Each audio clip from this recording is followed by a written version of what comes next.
So I've sold on 5 different print-on-demand platforms, which are Etsy, Amazon Seller Central, Shopify, Redbubble, and TeePublic. And across those, I make pretty consistent daily sales. Now, I've built this business up over time. I think it's been about 4 years now. And I've definitely realized during that time that not all sales are made equal, and some platforms are definitely better than others. And one in particular is much more worth the time than the others. So today I'll be comparing between all these platforms for you from first-hand experience and looking at a lot more that I've researched as well. So by the end of the video, you should have a good idea of which platform is the best and also which platform might work well for you. So today I will be covering passive versus active print-on-demand platforms, what's the difference and which group is better, the pros and cons of these platforms, the earning potential of these different platforms according to my experience, which platform is best and why, and what is actually practical for a beginner strategy-wise, right? So as you probably heard people talk about so-called passive and active print-on-demand platforms. I didn't come up with that, I've just seen other YouTubers separate them like that. So I'll be calling them that in this video. So passive print-on-demand platforms are websites like Redbubble, TeePublic, or what I'm going to call the sell your art platforms. Basically, you upload your designs, they automatically place them on a bunch of products like t-shirts and mugs. Once you publish, the platform handles everything else like printing, shipping, customer service, right? So you don't have to do any of that. You just earn a commission when something sells. So this is very hands-off and it's basically like affiliate marketing. You know, you don't have to manage a store, you don't have to talk to customers. I mean, you can get bubble mail like on Redbubble, but you don't even have to answer those. And what people talk about when they say active print-on-demand platforms, these are marketplaces or store builders, basically, like Etsy, eBay, Shopify. So these are not made for print-on-demand specifically, but you can sell POD products on them. And to do that, you will need to connect with a supplier like Printify or Printful, Gelato, all of these to produce and ship your products. So you're drop shipping your orders. And that means you are actually running an e-commerce business. You create listings, you handle customer service and manage orders and fulfillment. Now, a lot of people would think that the passive POD sounds better because you just upload designs, you set it and forget it, and then you get paid every month. So why would you bother with all the extra work of having an active POD where you have to run an entire business, basically? And that was what I thought when I started as well. But after I uploaded about 1,000 designs to Redbubble and TeePublic, and I was just collecting passive income every day from those websites, I realized something pretty important and decided to stop uploading to those websites. And from then on, I switched over completely to working on active print-on-demand platforms only, right? So that was about 2 years ago. I actually made this whole video on it. I will link that down in the description if you want a deep dive on Redbubble specifically. So feel free to watch that after this one. So what did I realize that made me stop uploading to all these passive POD platforms? Well, what you have to realize is that all of these platforms are on a spectrum. And in general, the more passive a platform is, the higher the risk of losing all your work overnight. And what I mean by this is, for instance, Redbubble is pretty well known for suspending people randomly, which doesn't sound good. And there was an error a few years ago when a lot of accounts got accidentally banned. Also, shadow banning people whose designs they just don't like by putting a piece of code in their listings in their store. Or changing their policies suddenly, for example, when they introduced the tier system. That meant most sellers' commissions would be reduced by quite a bit. Now, Society6 is another one of those passive POD platforms that recently just announced they would be mass kicking sellers off the platform because their designs don't align with this new curated style that they're going for.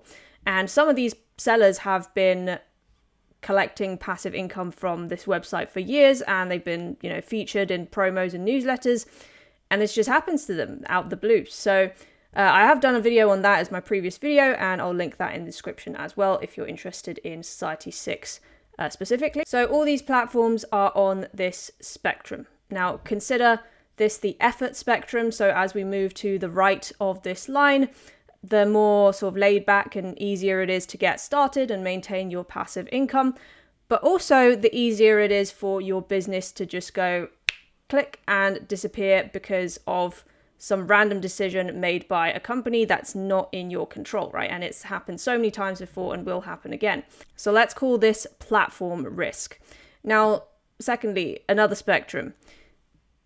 The more passive a platform is, the higher the competition will be in general. So if there's a very low barrier to entry to the platform, people will come flooding in because they hear about it and they hear that you can make money on it, right? So why do you think Society6 or Redbubble would suddenly decide to mass ban sellers who make them money in the first place, other than a technical error?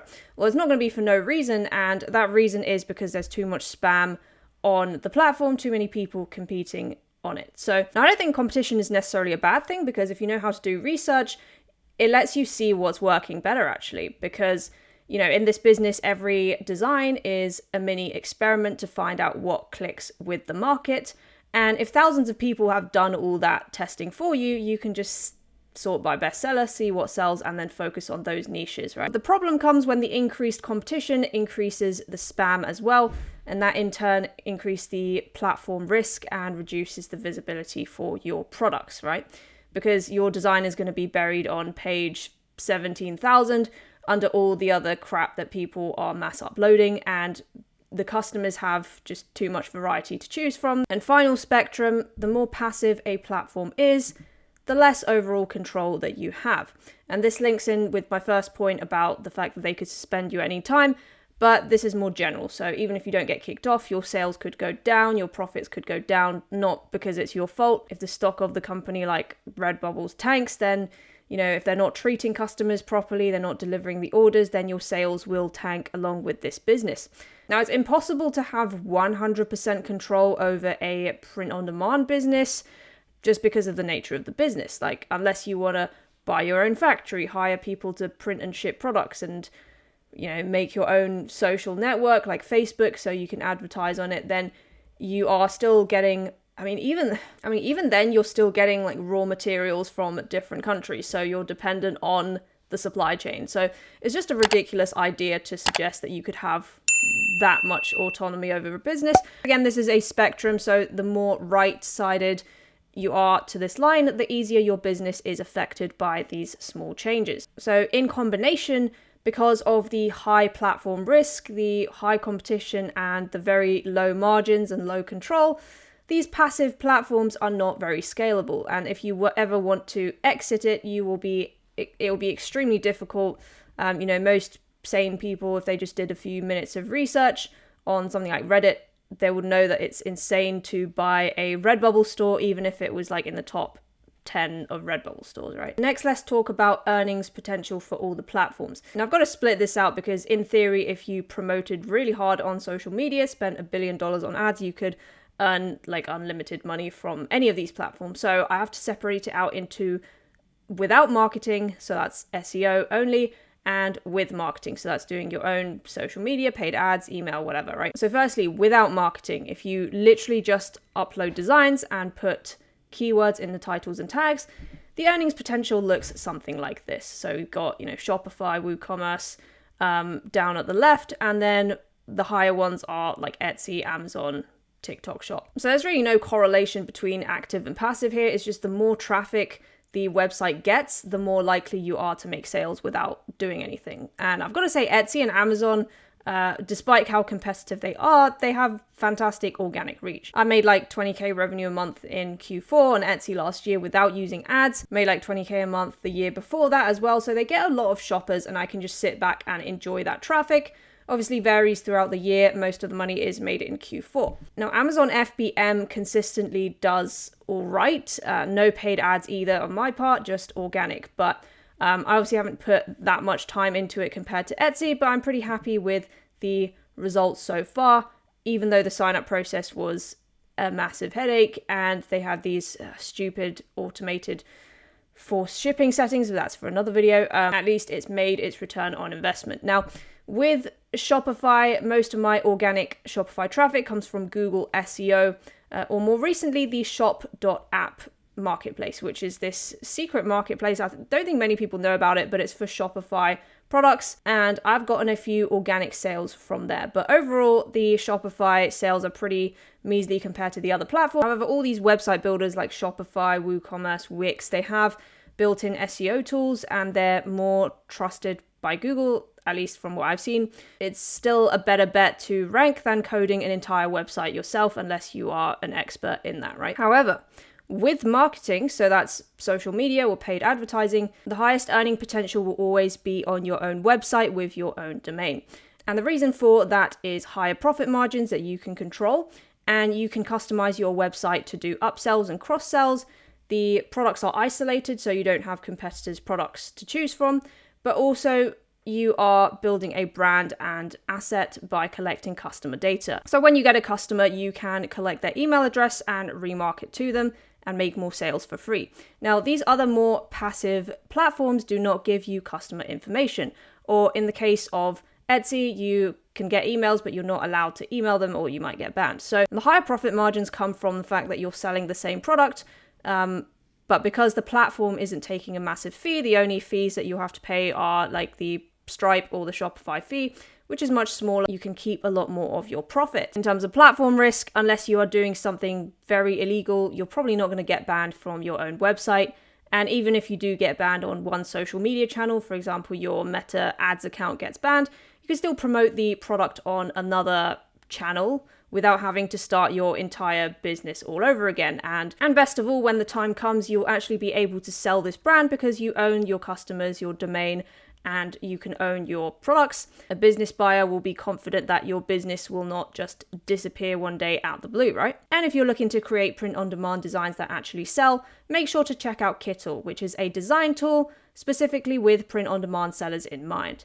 Its highly customizable templates, along with its graphics and AI generator, make designing extremely easy whether you're a beginner or have some experience. On top of that, Kittle's design style and elements are more sophisticated and tailored for popular t-shirt design trends, which also translate well to other products.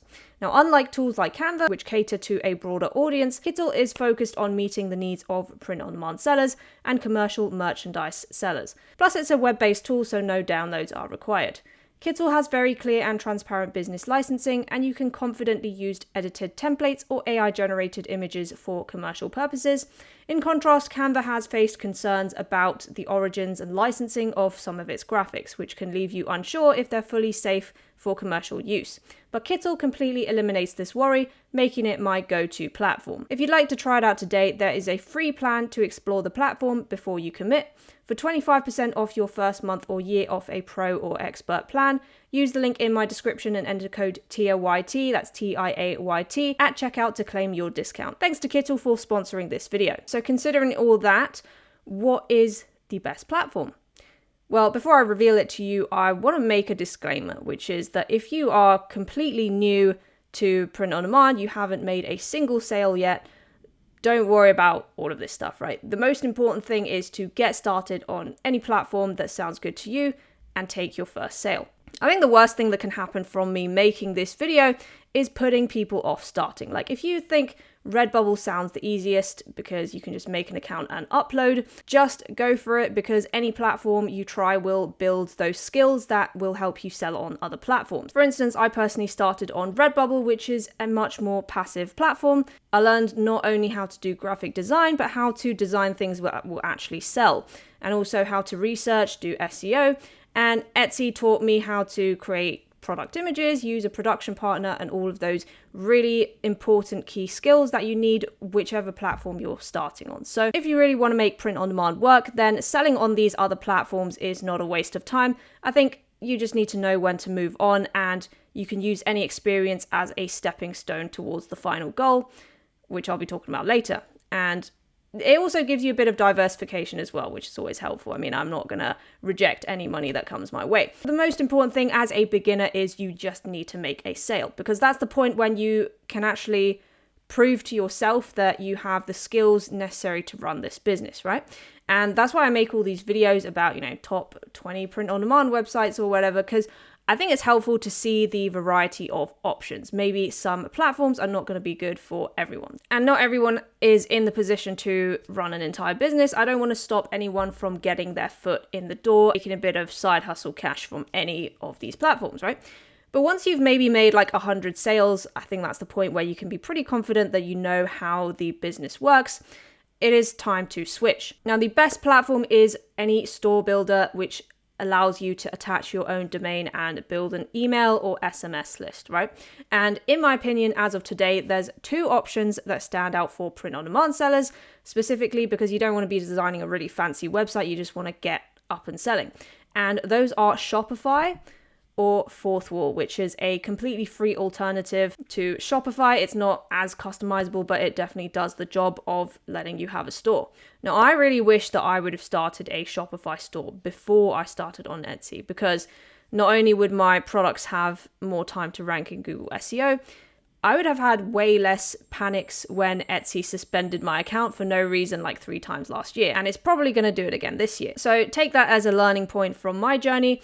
There's a lot of store builders out there nowadays like Wix, Squarespace, whatever. But I think these two are the most simple to get set up. So you can just focus on designing and marketing, which should be your main priority. Not making this website look really fancy and customizing like 1,000 different colors on every page. So again, depending on your budget, Shopify is paid and Fourth Wall is free. I use Shopify, it's what I'm used to, but if you don't want to pay, you can use Fourth Wall. And with Fourth Wall, so what's the difference? Well, Fourth Wall doesn't have as much customization. You can't allow other users in the backend. If you have like a virtual assistant or something, which is annoying, but it's fine for just testing designs, because it's the design and the product that really matters at the end of the day, right? Like if it doesn't sell on here, it's not going to sell on Shopify either. So let me know if you want me to do a video on Fourth Wall specifically, or, you know, free Shopify alternatives. But I think this is the best free option at the moment for both POD and digital products. Now, personally, my highest earning platform has been Etsy, and then Amazon FBM, and then Redbubble and TeePublic, and then Shopify last. I'm hoping to make Shopify my highest soon enough, because even though I've had my best year on Etsy and Amazon, I know that in the long run, the Shopify store and my email list is what actually matters, because I own the customer information. I can make it a business that can actually sell and not just cash flow, which all these other platforms are basically. So yeah, which was more just diversifying away from Etsy, which is what I've been aiming for in the last year. So if you want to see how much I made on Etsy last year, you can click the video linked in the description after you finish watching this one. Now, a lot of people are reluctant to start selling on their own website because they hear that they have to drive traffic, which seems intimidating if you're used to selling on these marketplaces. But let me show you something. So firstly, if you're using Shopify, there's a lot of traffic sources available. Firstly, you can get SEO from Google Merchant Center and Google search engine itself. So this is Google Shopping, which you can just opt into by signing into Google Merchant Center. There's also this marketplace called Shop Pay, which gets quite a few visitors, like a couple million actually. So you're still in a marketplace if you sell on Shopify and you turn these on. I've gotten quite a few organic sales from these, but don't expect as many sales as something like Etsy, obviously. And secondly, take a look at all these people selling print on demand on social media. So if you type in your niche or your product and you scroll for long enough, you will find a lot of brands with comments like this, where they're clearly making sales on Instagram and Facebook. I've blurred this one out because they actually sell in my niche, so sorry guys, but it's literally the same process. I'm just showing you this so that you can find lots of pages with products that people actually want if you look hard enough. And you can also look up the big brands on the Meta ad library or the Pinterest ad library, and you can scroll down to the bottom, see exactly which ads are working for them. So my point is that at the moment, you can clearly see that POD is selling on social media for a lot of people, whether it's organic or paid advertising, and you know, it just could not be more transparent. Hopefully you guys found that helpful, and I'll see you in the next one.